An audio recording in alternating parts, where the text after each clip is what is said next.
And we're live. It is Monday, June 22nd, 2020, 5:01 p.m. We're a minute late because the internet has been, the internet, and Kate tells me that I'm glitchy. So if I'm glitchy, deal with it.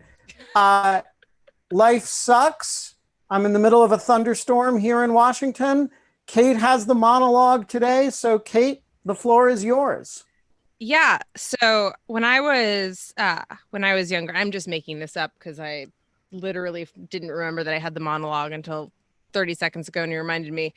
But when I was younger, I remember studying kind of in art history, the salons that people would have back in the day for painting. And like there were painters and they would have salons and they would have thinkers come in and talk about things, and you'd have people of all one kind of moment in time and place in time was really kind of the important thing. And age group would all kind of like be in this one particular place and influence each other and grow together and kind of become famous together. And so what I'm thinking of is like, Monet and Manet and Degas, Van Gogh, Cassatt, like all of these kind of painters that came up together, things like that. There's plenty of these moments throughout history. But like I kind of thought when I was growing up, these were an architect, like these were like a piece of history lost. This was not like how the world worked anymore. These formal salons seemed very formalistic.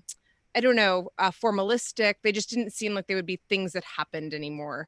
But maybe it's just that they happen organically and you don't realize they're happening around you when they're happening. And I will say that our guests today, Julian and Adam, are part of like a salon of thinkers and a moment in time in history that I think is a tremendously rich kind of moment that I got to. There's like a very ominous cawing of crows going over my head right now. But this moment in time in history that like, as I was in it, I thought we were all just like kids hanging out in one house, having parties together, working in the same industry, more or less. And the people that, as they have like kind of come out, Ezra Klein, Matt Iglesias, Julian Sanchez, Adam Serwer. We have like, I'm trying to think, like Dave Weigel, Brian Beutler, Spencer Ackerman. I could go on and on and on. Yeah, Did it have a name other than the Flop House? Not no. It was 'Cause, just like- like that was like the shorthand for it. I mean, even as pretentious 20-somethings, we were not sufficiently full of ourselves to To name yourself like the Petrushevsky Circle or something.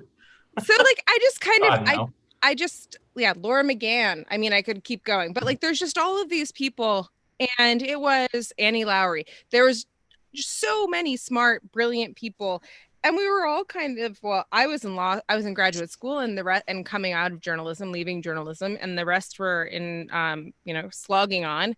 And just in the span of the intervening 10 years, I kind of like look back at it and I was like, wow, it was really like I was not one of the brain. I was not a Cassatt or a Degas. I was like a hanger on that got to watch. But I just love seeing like this kind of, seeing all these people that and thought were brilliant and smart just kind of establish themselves, but haven't gotten a behind the scenes look of how that still happens. And there are those moments in time where things coalesce and people coalesce to form these groups. So with that, I would love to introduce today two of those people that I was proud to know when back then, and I'm even more proud to have on the show today. Adam Serwer and Julian Sanchez. Julian, you're at Cato, and Adam is at the Atlantic. Right?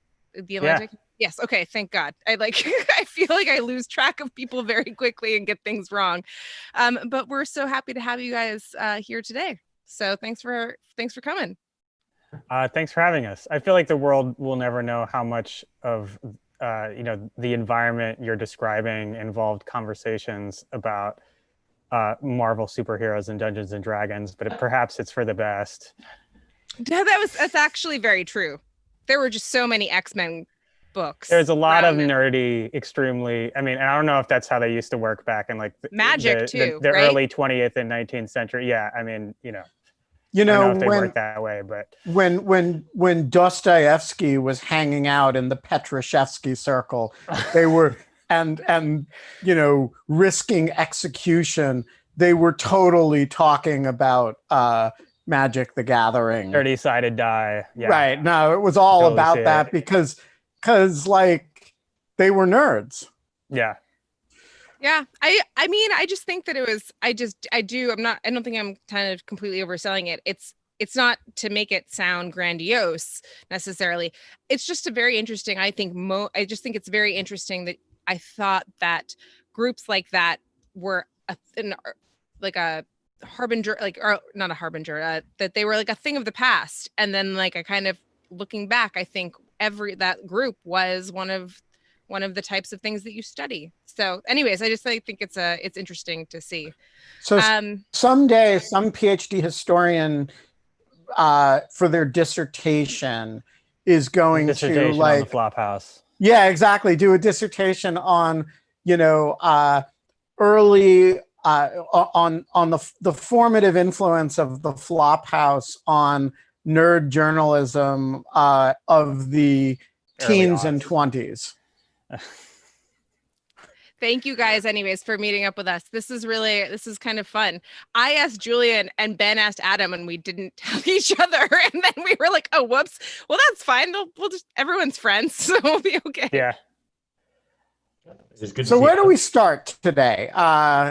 Kate, get us started. What's the subject at hand? Yeah, well, I'm happy to talk about pretty much anything kind of in the news right now. We have not been lacking in news.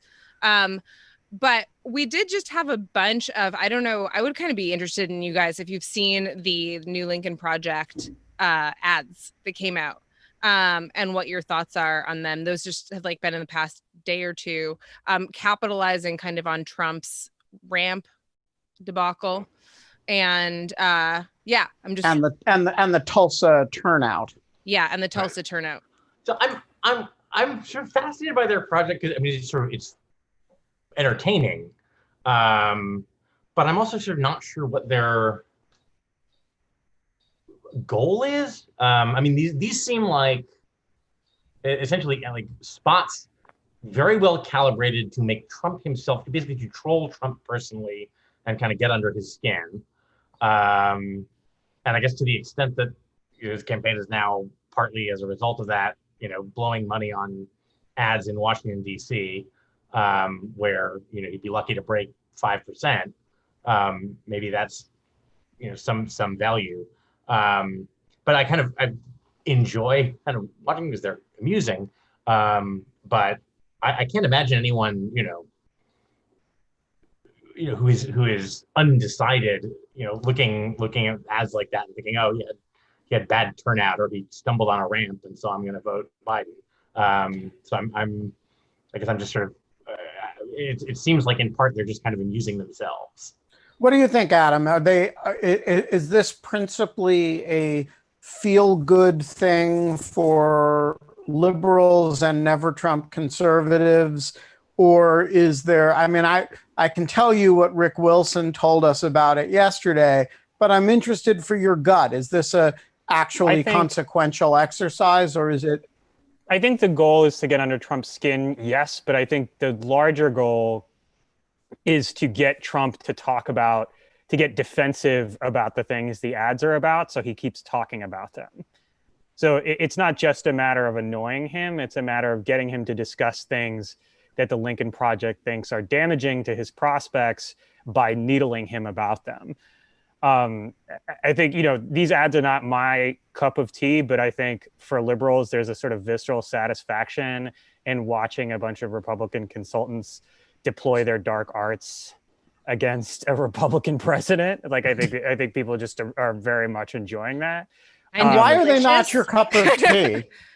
I don't really think that the office of the president is like really rationally related to how fast a 70-year-old man can walk down a ramp, or hold a glass of water. FDR probably could not have. I mean, he had a cane at one point, but he probably could not have walked down a ramp, and he was probably one of our greatest presidents ever. So it's not. It's I understand why it gets under Trump's skin, because physically he likes to portray himself as a kind of alpha male, but I sort of don't like the larger ethical implications of the kinds of insults that they're lobbing at him. But I do get. But isn't the real point of these insults that they're the insults that he lobs at other people? And so right. They would not be doing that if he weren't running a campaign that was about whether Joe Biden's lost it and is low energy. I think that's right. So yes, I mean they're hitting him where he is attempting to hit Joe Biden, and that undermines his confidence and gets under his skin.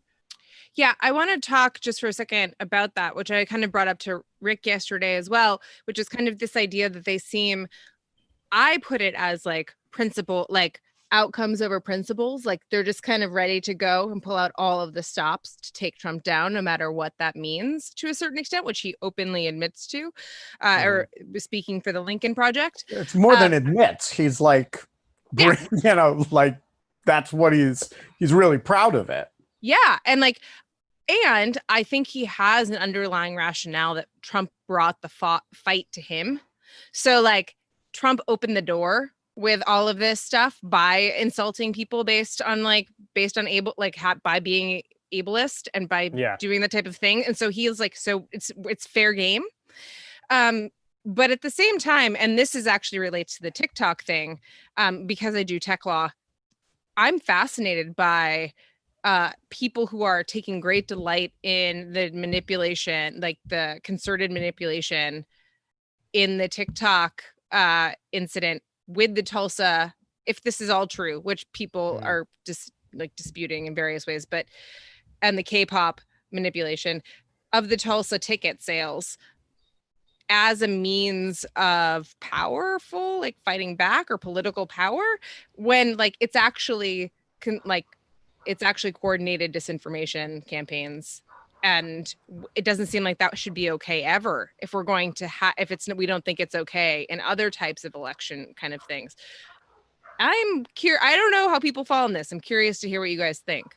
So, once again, there's a reason I'm not a political consultant. And one of those reasons is probably I'm not so into fighting fire with fire necessarily. It depends on the circumstances. I think as far as the TikTok teens go, look, obviously the turnout at Trump's Oklahoma rally, I think, is far more related to the ongoing ravages of the coronavirus than people over reserving tickets. But to the extent that they were hyping attendance because people were reserving tickets online who never intended to go, I feel like that's actually their fault. Sure, it's sort of like a mean prank to play on them, but no one made Brad Parscale go out there and tweet about how 10 billion people were coming to the Tulsa rally because he wanted to lick the leather off of Donald Trump's boots. That was something he did on his own. So I'm not inclined to see the sort of, yes, it's a bit of you could call it coordinated disinformation, but it's also the kind of thing that only works if the target is eager to lie to themselves and others using that information. It does seem. Sorry, go ahead, Julian. It seems like the target of the disinformation is the campaign itself, rather than the voters. The goal here was not to mislead the general public about something, but to kind of set the campaign itself up for embarrassment. And also, I do think, you can make a distinction between things you're willing to endorse in principle and things that you find amusing. Also, more generally, the kind of fire with fire rationale, I find a little weird, right? It's someone else was ableist or racist, and so now it's fair game for me to return fire in kind, as though I was just waiting for permission to be ableist or racist, which seems the wrong way to think about these things. Without defending the specific ad, I do want to defend the principle.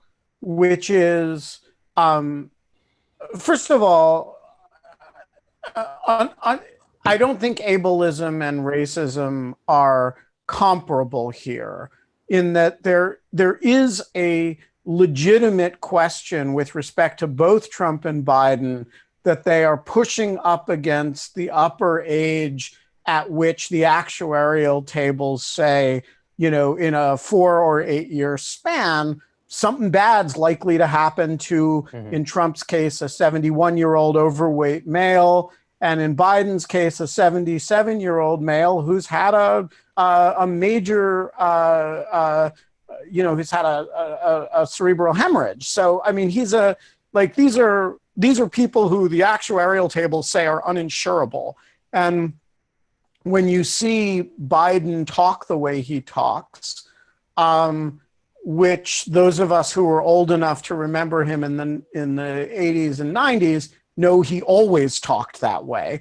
But it is, I think, a legitimate thing to say, hey, what's going on there? And when you see Donald Trump unable to drink a glass of water without the use of both hands, I think it is a reasonable thing, not a discriminatory thing, to say what's going on there. Now, there's a polite and impolite way to do that, and there's a respectful and disrespectful way to do that. And Trump is the one who, in his attacks on Serge Kovaleski and in his, consistent attacks on Hillary Clinton and Joe Biden over this set of issues, has done it in a very demeaning fashion. And so I'm not sure that the you go after me on a legitimate issue in a gross way, I will refrain from ever needling you back. I'm not sure that is ethically commanded to be.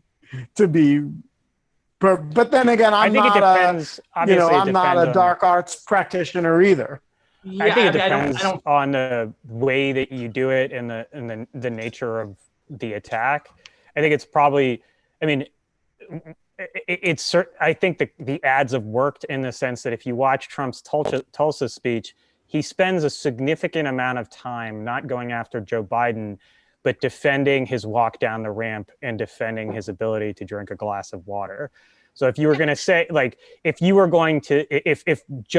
Donald Trump's plan was to say Joe Biden, and as he does, he says, Joe Biden doesn't even know where he is half the time. The fact that Donald Trump is defending to his strongest supporters his own mental acuity is obviously, I think that's the kind of thing that the ads are going for. I don't personally like that this is the terrain on which the election is being fought. But again, I am just a journalist. I'm not a political strategist, so it's not my job to get one of these guys elected. From an ethical moral standpoint, I'm uncomfortable. But from just like looking at it, it's clear that it's performing the function I think that the Lincoln Project wants it to perform. Well, and the other interesting aspect of that is that, one of the things that Rick said very clearly is that they're doing this because, these are his words, not mine, every Democratic ad has to look like a Benetton commercial, and they're going to have, 7 days of meetings to discuss all of these ethical issues. I'm not going to do any of that. I'm just going to take a knife out and start stabbing with it. And I do think part of the... I'm not going to lie. They're good at it. They're good at what they do. So I want to talk about police reform, because this is an issue about which we have 4 people with very different backgrounds and philosophical persuasions. And so I want to see if, like, the 4 of us, I come from a sort of national security, law enforcement friendly background. Julian's a libertarian. Adam, Wait, you've written. Julian, you're a libertarian? I knew you shocked. So I'm just interested in the question of, can the 4 of us have some big basic meeting of the minds about the sort of things that, a civilized, reasonable society should do. And so I just want to throw that question out there. And Julian, I mean, get us started. What do you think, watching the last few weeks, watching the protests, watching the debate around the protests and the discussions in Congress, what do you look at and say, here are the policy options that we should be thinking about? All right. So, I mean, specifically thinking about the police protests. I mean, I think my colleague Clark Neely has been banging the abolish qualified immunity drum for quite a long time, and before it was cool, as I say. And I think that's sort of an easy one. It's just you kind of dig up some of the decisions where you see a court sort of threading these needles where, they, beat the guy senseless, and there was a previous ruling that said you can't beat a guy senseless on a Tuesday under a full moon, but it was a Wednesday and it was a half. I mean, the moon was almost full, right? So it wasn't clearly established law, Julian. Right. Yes. I mean, so just the obstacles we've set up to actually enforcing the law against police that violate people's civil rights are just so grotesquely kind of high that it's maybe unsurprising. You see so many officers acting as though they don't have to worry about ever being accountable. I think more generally, and we can kind of argue about the slogan of defund police, but I think one of the things that's sort of been highlighted here is the extent to which, and this is not necessarily the fault of police, that we have kind of made them the default respondent for this wide range of kind of different kinds of circumstances where, if you sort of tabula rasa said, is this a kind of scenario where, what we need to resolve this is that someone who is armed with a gun and trained to deploy force should show up to resolve this. You would say, well, no, that's crazy. That's, the party across the street is too loud, or someone is, intoxicated and it seems like they might be a danger to themselves. There's the kind of getting rid of QI for the set of functions where you genuinely do need, basically, again, armed people trained to deploy force, but also, not expecting police to be the default responder for the sort of broad range of situations where maybe you need some kind of public servant to come and address it, but you don't really need someone armed. Those are the sort of, I guess, easy, obvious ones, but this is, I think, more Adam's. Yeah, Adam. So I'm going to give a very an answer Cato will like, which is that it's too hard to fire police when they do bad things, and it's too easy for the fired police to get rehired after they've been fired. So you have a situation where, the job of unions obviously is to protect the jobs of their members, but in the context of policing, what this often means is protecting people who have egregiously abused their power as armed agents of the state. And what happens is, even when they get fired, they are often reinstated by arbitration processes that are just far too friendly to the officers themselves. And even when they are fired, they often get a job at a different police department, in like a neighboring county. I mean, today, the San Antonio Express News, which is the local paper here where I live, they had an article about a police officer who called, who was arresting someone for criminal trespass in a mall. And he called the person he was arresting the N-word. And so the chief fired him, and the arbitrator reinstated him because it was quote, like a heated moment, as if, he was like, this is right. like as though it's okay for cops to say those things in a heated moment. Right. As though it's okay to say in a heated moment. But when in actuality, in almost any other job, if you did this to someone you were professionally involved with, you would be fired immediately. And yet somehow it is less bad for a police officer to do this when it should actually be more bad. I mean, this is someone who is empowered by the state to use lethal violence, and they are expressing an attitude of racial discrimination towards someone that they are arresting on suspicion of a crime, which is not even that serious of a crime. And so, when you simply cannot fire people who do bad things, that doesn't just create an atmosphere of impunity for the individual officer.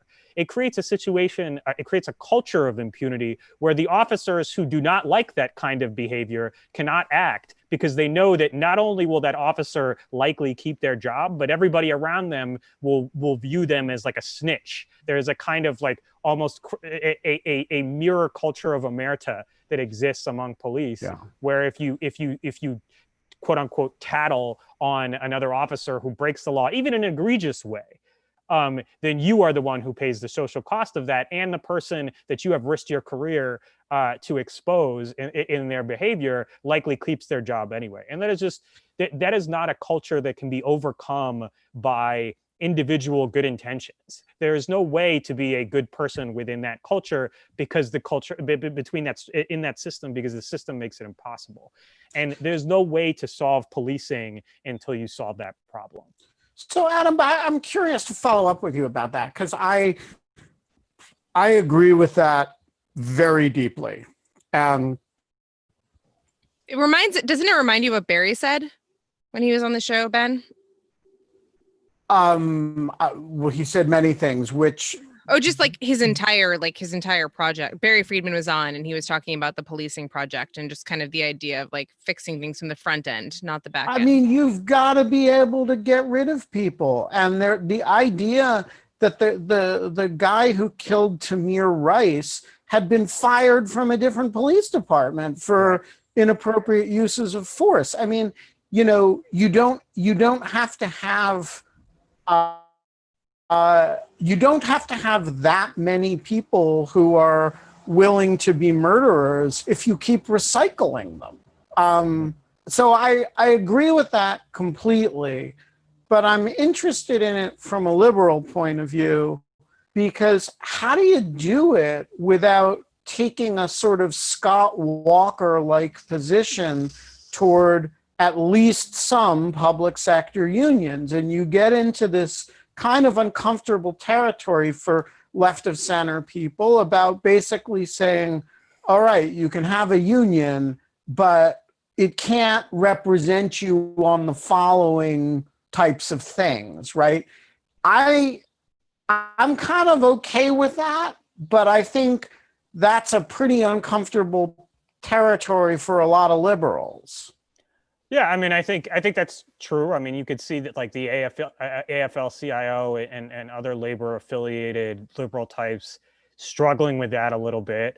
I think it's one thing to say, you can negotiate for better equipment or more overtime pay or better benefits, and another thing to say, one thing that we're going to bracket though is you're not going to be able to deal with, you're not going to be able to negotiate over disciplinary hearings involving abuses of power. It's sort of ridiculous to say, I mean, like for the example cited today in the San Antonio paper was, if they don't act on an infraction within 6 months, they can't act on it. There is absolutely no public interest in something like that, in like having a clause like that for a public servant who has abused their power in a way that has harmed a member of the public, possibly even in a fatal way. I think that obviously there are tensions. There are philosophical tensions between saying every worker should have a union, but some workers and some unions should not be able to negotiate over certain things. But liberalism is, after all, a philosophy of reconciling competing tensions. So I don't think that it's that difficult. I mean, if you're a liberal, you're always trying to figure out a negotiated way through difficult questions. And I don't think this one is too difficult to deal with, even if, it leaves you open to someone like Scott Walker saying, why should teachers be able to negotiate over X? And it's like, well, I mean, they're teachers. They're not killing people by sticking their knees on someone's neck. I mean, I think we could bracket philosophically unions that represent people who carry weapons in the name of the state, which is to say it's two categories of unions. It's uh, uh, corrections officers and cops. Right. And both of those unions exercise a wildly disproportionate influence on the policies with their and I think like there's a reasonable debate to be had about teachers unions, but they're not killing people, and they're not, they don't have the power of life and death over people, and that is a categorically matter. No, I agree with you. Kate, what would you do? Like, if Congress called you and said, we're doing the police reform package, what should we include in it?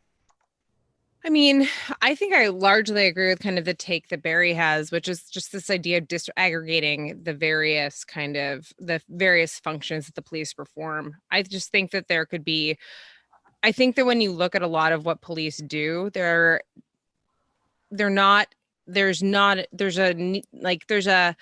genuine discrepancy between instances where there's any call for deadly force to even be brought to the room and or to the situation, and situations that are they're really performing a community service function, not community service, but a service to the community of kind of getting a cat out of a tree, or helping with some type of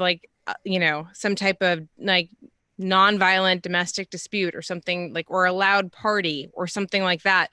It's just weird to me that that we've decided that the police are the only very zero sum answer to problems that range from multiple homicides to cat out of tree. And that just seems bizarre. And then to hold them all to the same legal standard seems especially bizarre. But as we're going through and having different types, if we're serious about reform, and I actually want to talk to both of you about whether you think that serious reform is actually on the table. There's been a lot of, in my opinion, not good, but not hugely serious reform. A lot of statues coming down, or kind of like things that are relatively performative, but nothing that you can sink your teeth into. And so I'm curious if you think that kind of reform is on the table in coming out of the protests and the riots and everything else that's happened over the last couple of weeks. Well, so I think there's. What do you think, guys? We've seen examples that Jared Polis signed that bill in Colorado that. I think it was described as eliminating qualified immunity. Doesn't quite do that, but kind of creates an alternate path to suits against officers to misuse their authority that would not be subject to the same defense. So we've got kind of the possibility proof in that we are seeing some localities take what appear to be serious steps. Adam? I think it's helpful to look at this at almost, there's basically 51 or possibly more categories of reform to do, because there are thousands and thousands of police departments and sheriff's departments across the United States. And then there's the federal government. So on the federal level, you might get something like repealing qualified immunity. If Trump loses in November, you'll probably get a reinstatement of the Civil Rights Division's oversight of local police departments, which is something Obama was particularly aggressive on. I think that the challenge, though, and in some cases has already happened. I mean, look, you have criminal justice groups which have successfully helped get, more progressive district attorneys elected who are more lenient in going after low-level crimes than previous district attorneys. I mean, Bill Barr has railed against them as soft on crime, even as he helps Donald Trump's cronies get out of jail. So, I mean, I think there's almost two ways to look at it, which is what are people doing on the local level and what are people doing in the federal government? And I think the federal government might be hard in some ways in part because the spotlight of the whole country is on it and becomes like a nationalized issue. But I think on the local level, some significant reforms, as Julian is pointing out, have already happened. But there are so many different police departments, so many different jurisdictions, that it's difficult to say how sweeping this is going to be. And a lot of it is going to depend on how motivated and successful activists are on the local level in terms of diminishing the power of local police unions. Or at least their influence on local politicians. I mean, because even if you look at a place like New York, where the mayor is elected as a police reformer, I mean, de Blasio at this point is he's lost his fight with the police. So he's surrendered. He's completely surrendered. He's not. He despite having run as a police reformer, having won the primary on that basis, he's not willing to fight them anymore. And that is in one of the bluest jurisdictions in the country. So that gives you an idea of the uphill battle that activists have as far as doing this. At the same time, things happen over a horizon of years, maybe even decades. So I'm not going to write them off. But I will say that it's more. There's more than one. There's a lot of different levels to look at the question of reform, and and the federal level is not the only one, or even necessarily the dominant one. We have some questions for the audience, but I just want to kick this back to Julian, because I think that, Julian, what you're describing to a certain extent, what Adam just kind of underscored, is the idea that this is maybe this is a real moment for states as laboratories and for federalism and for local police to test out new ideas and new ways of policing and then seeing if they can scale up. Do you agree with that? Or do you think that that's not that we need some more sweeping reform? I mean, there are different things to do at different levels, but fundamentally, right, police are a primarily local function. So at some level, it's probably just not feasible for, DOJ to be, even assuming a DOJ that was sort of interested in doing so, to be kind of looking over the shoulder of in the most egregious cases, maybe that's what you need when there sort of isn't the will for a local fix, but in a sense, right, you require that kind of approach because centralizing at some level is not feasible. I mean, right? So yeah, there are things you can do at the federal level, like eliminating the QI as a defense at least in sort of federal court, but I don't think there is a sort of federalized way to sort of fix the cultures of these departments and sort of the incentives that give rise to those cultures. And to some extent, we don't know what it is that will fix that. With great certitude. Because I saw a piece in the New York Times a day or two ago about body cameras. Everyone, a couple of years back thought, well, this profusion of body cameras is going to be a great sort of source of accountability for police. And as it sort of turned out, that hasn't really lived up to its promise, because the same institutional culture is in place and the same sort of power structures are in place that make it, in fact, very hard to get that footage out in a lot of cases. So you still end up relying on what someone with a cell phone picked up, even though the body camera footage exists. It may not be something that ever makes its way to the public. So, in a sense, I think both because I'm not sure it's possible to solve some of these issues at a kind of national level, and because we may need to look at a range of different things to know what's going to work.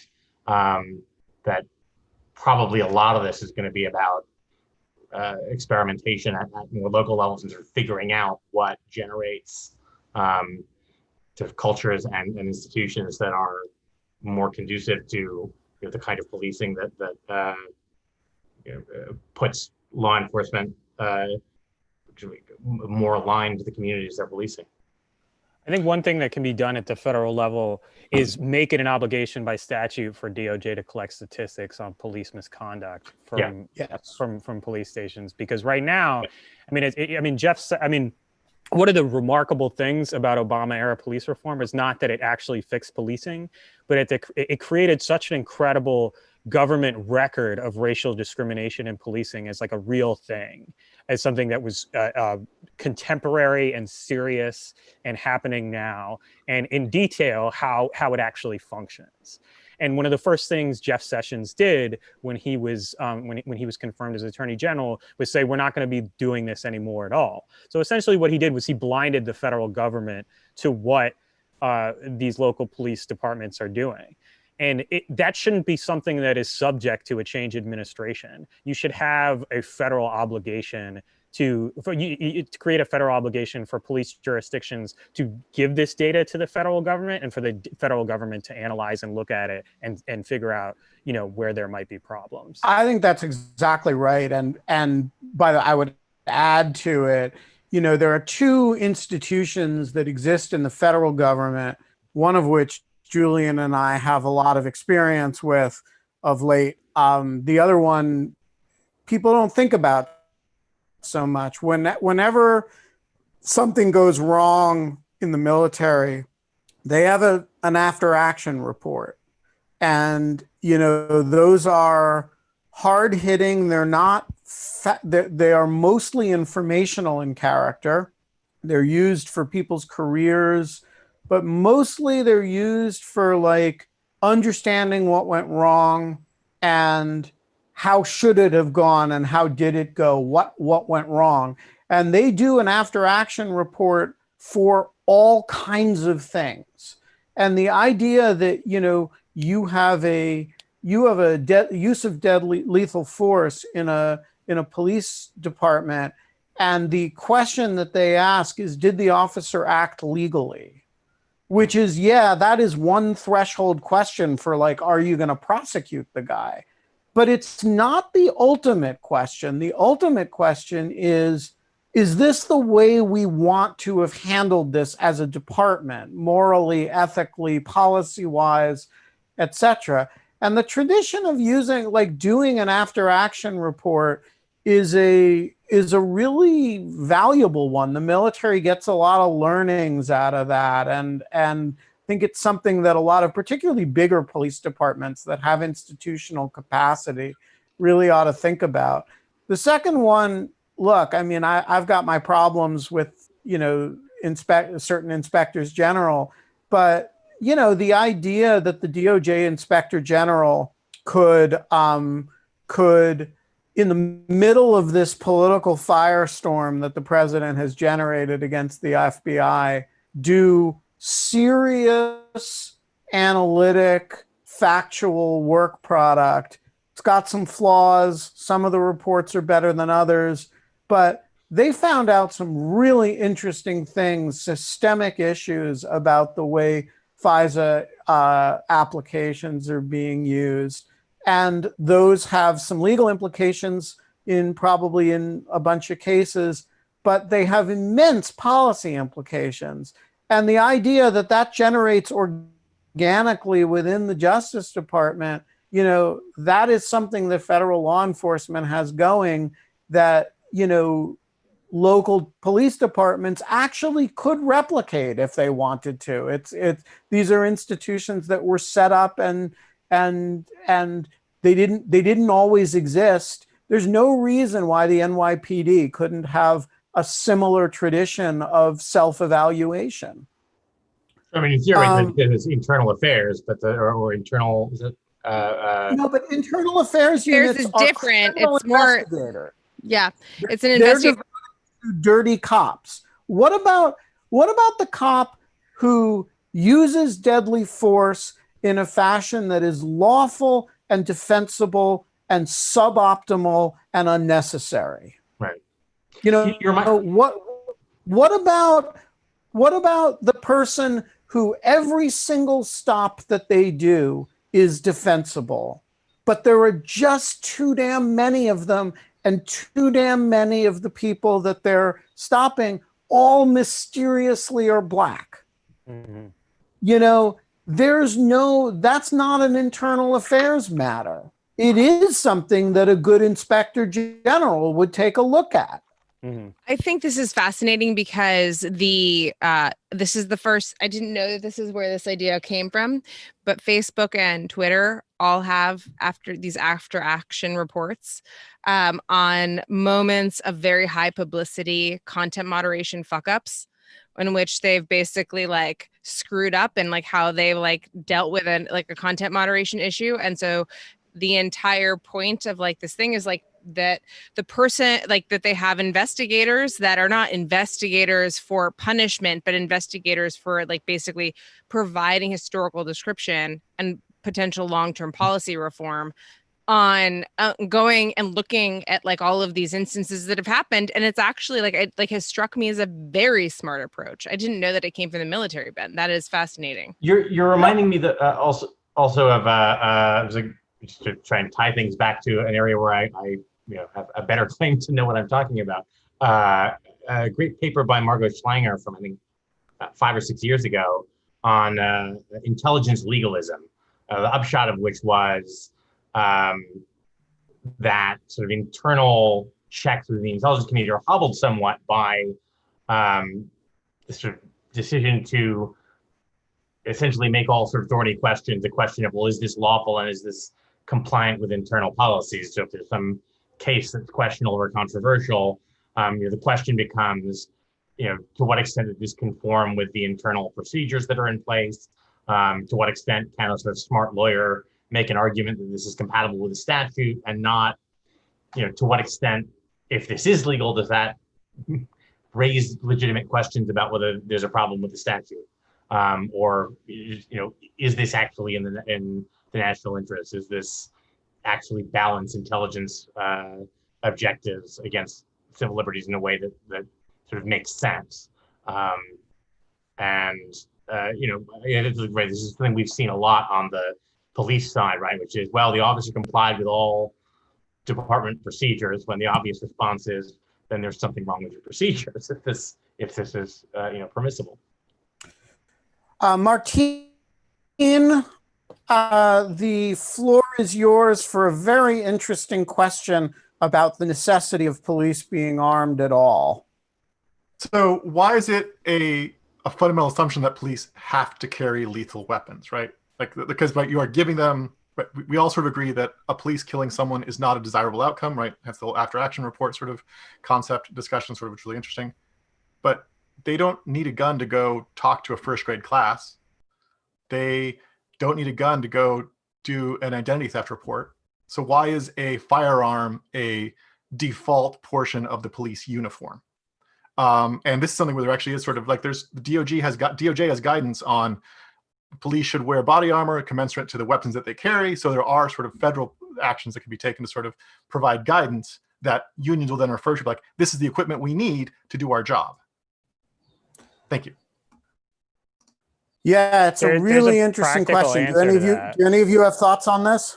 I mean, I think this is generally where I think lay people run into difficulty with defund the police, is not because they necessarily disagree with the concept and theory, but we have a lot of guns. Like, there are just a lot of guns in the United States. A lot of people have guns.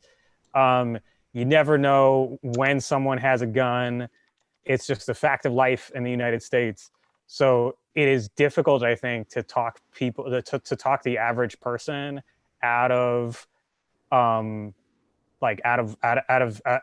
police officer in the United States having a gun, because guns are so widespread and available. Like in the United Kingdom, they are not as widespread and available, and like your average like walking beat cop does not carry a firearm. Yeah, I think for regular people in the US, it is very easy to purchase and carry a firearm at all times, and you never know who has one. I think it's an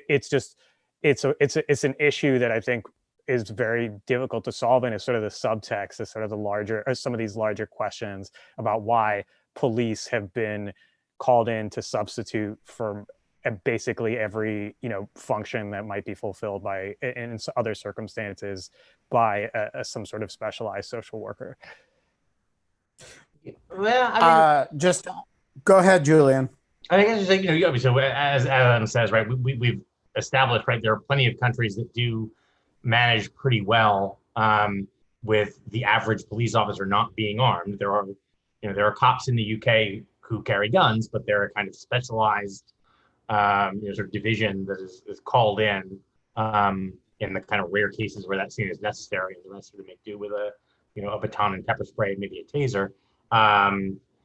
And right, the sort of common response is, well, but the US is much more heavily armed. And yet, realistically, what is the percentage of kind of ordinary police interactions where the gun is realistically necessary? I mean, so yes, we're fairly heavily armed, but how often in practice do you actually need a firearm to, give someone a parking ticket, or, a separate question whether we really need police to in person be doing kind of traffic safety enforcement anymore at all, right? To sort of mail you the fine. But, I think, it's still probably the case that, there's, a lot of firearms out there, but there are all sorts of interactions that, we assume can be performed by people who are not armed despite this, right? So if there is someone who's, intoxicated and behaving erratically, police might be sent to handle that, or unarmed EMTs might be sent to handle that. And we don't normally think, well, gosh, they could have a gun, so we need to have the EMT armed before they respond to that call. I think even in a relatively heavily armed society, there's just a huge number of scenarios where you can point to an outlier case where, gosh, we wish that guy would have had a gun to deal with someone who went crazy. But there's probably a ton of situations where that's not the realistic default. So statistically, you're right. I mean, there's actually very few. I mean, very few police actually have to draw their firearms in the line of duty. There are very few cases, statistically speaking, where they're called on to deal with something that involves a violent crime.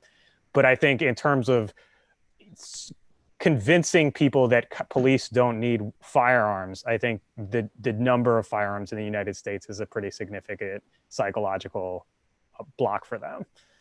There's also I agree. Go ahead, Ben.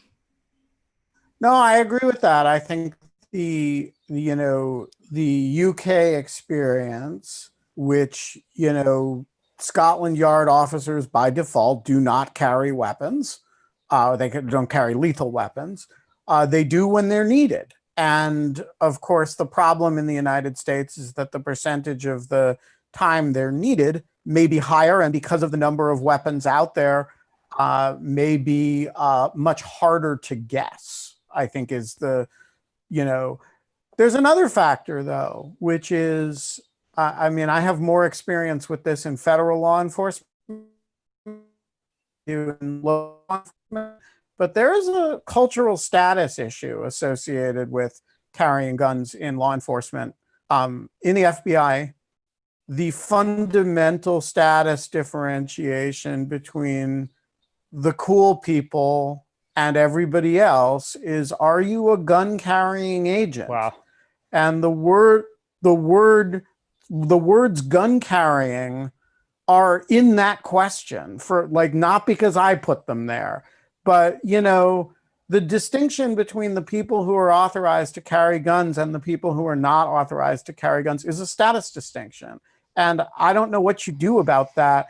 I think in the context of the FBI, which is a highly elite law enforcement agency and actually does not have a, whatever its other problems are, it doesn't have a broad problem with excessive force situations, partly because it doesn't patrol anything.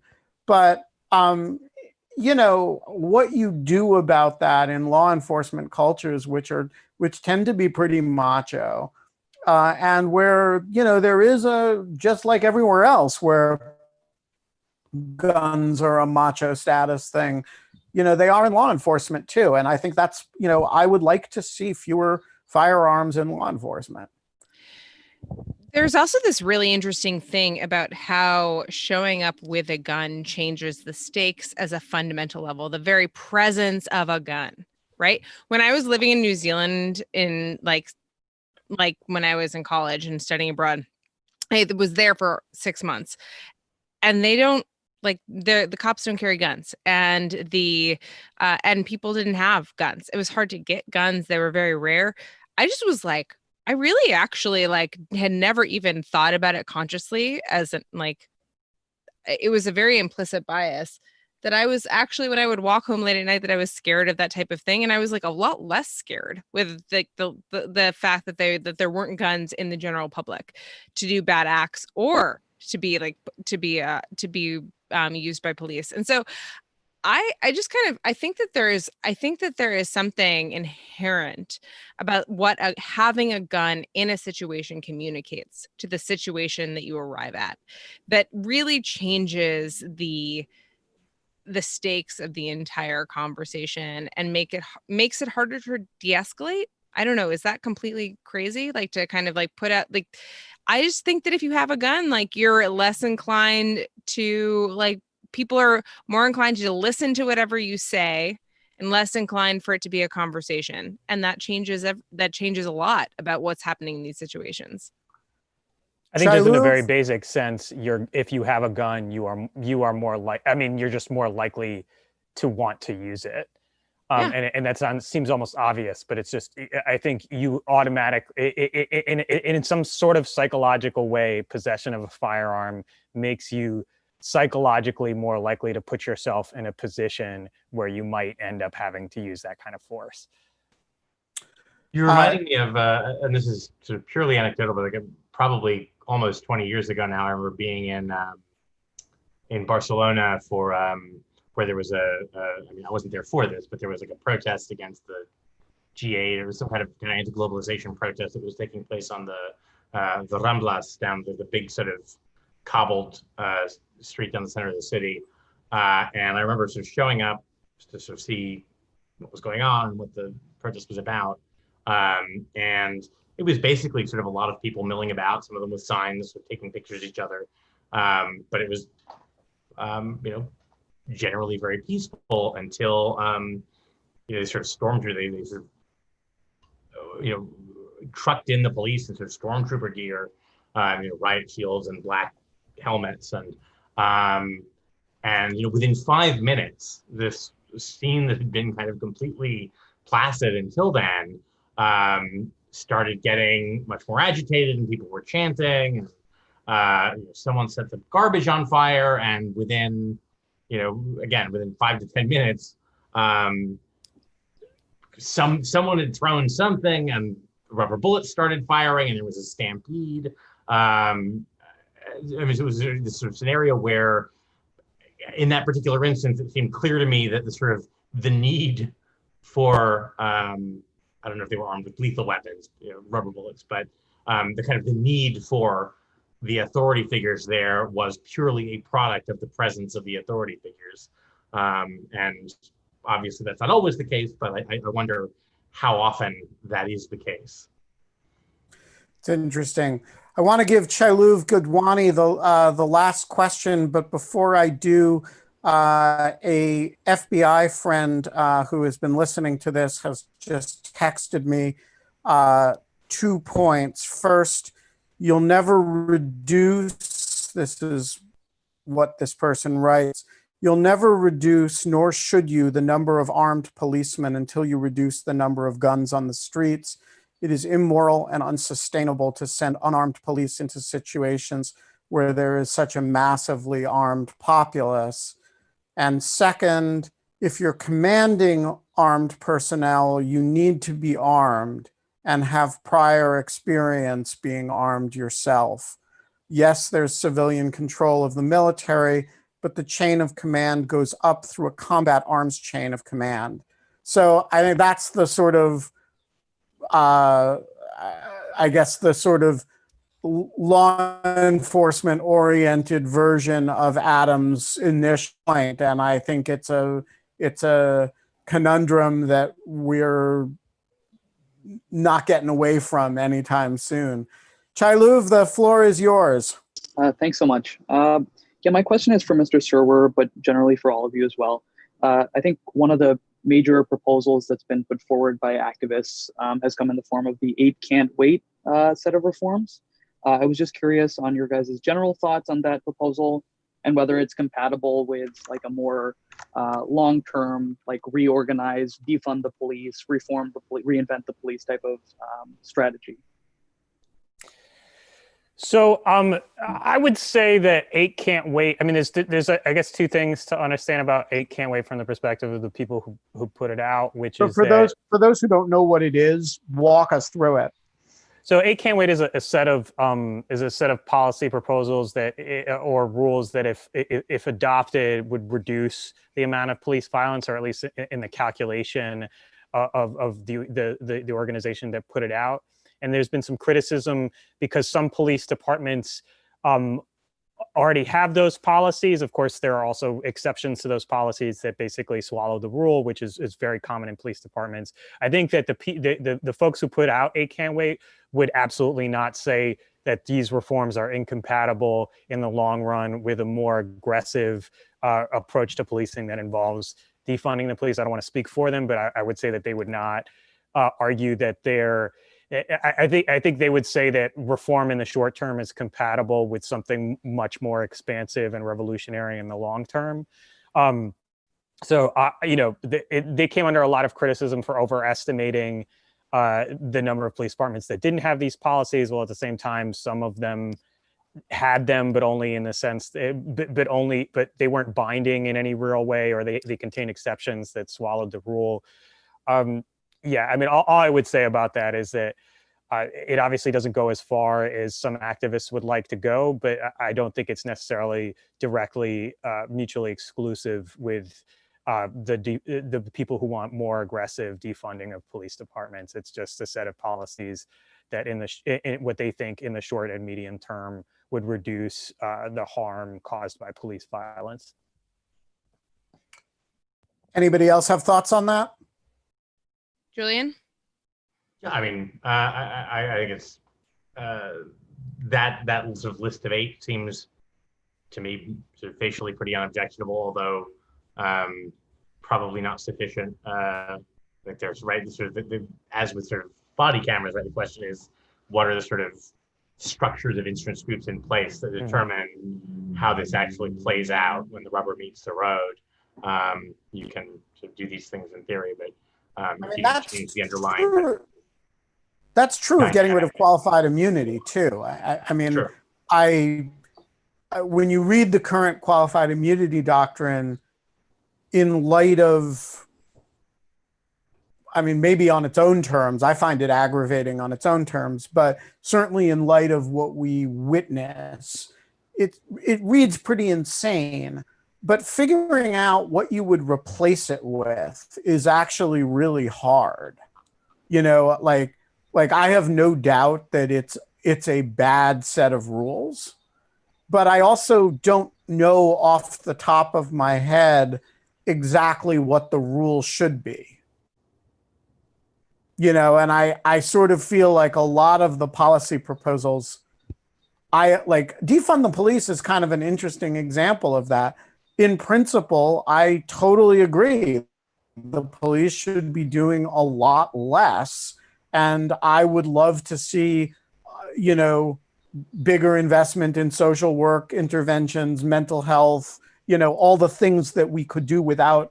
But designing the architectures to replace the heavy reliance that we have on police is much harder than simply saying, well, we should be more invested in these other things. Sure. And there's actually a parallel with that with qualified immunity. Like what should the rule be regarding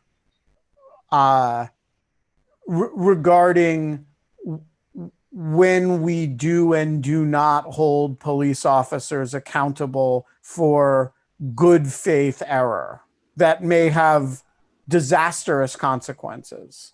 And that's I think a genuinely difficult problem. Yeah.